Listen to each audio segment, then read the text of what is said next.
Hey, everybody, welcome to the Phenom's Corner. This is the Phenom. Here to talk about a movie that I saw called The Wrestler.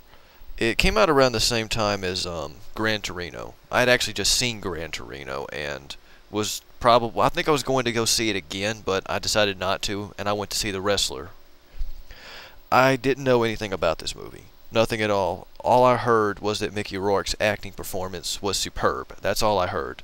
I had no expectations going into this movie, didn't know what to expect. And I have to say that it blew me away. I mean, it was a very good character-driven film. Now, Mickey Rourke plays a professional wrestler who goes by the ring name of Rodney the Ram Robinson. I think that's his ring name. I could be mistaken. It's been a while since I've seen them film, but I think that's his ring name. And the opening sort of shows his rise to the top of the professional wrestling world. And all this happens during the introduction, you know, all the newspaper clippings showing his rise. And then after the intro, it kind of fast forwards to 20 years later. His fame has came and went. He's like 50 now, and you know, he's wrestling in local gyms for, you know, shitty paychecks, and, you know, where he lives is the dump. I mean, this guy, all he ever really knew in his life was wrestling. That's all he ever really did. I mean, he had a life outside, but wrestling was where where he always was at mainly. He's always on steroids and, you know, all kinds of other, you know, pills and medications and stuff like that, you know, to help build his muscles up and all that, I guess. And things change for him after he has at the end of a wrestling match, rather, he suffers a heart attack and has heart surgery, and it leaves him physically unable to wrestle again.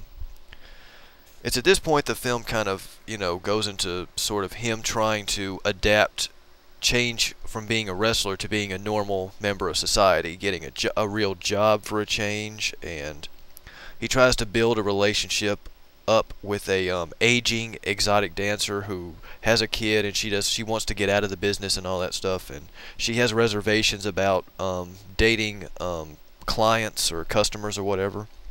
And he also tries to sort of rebuild the damaged relationship between his daughter.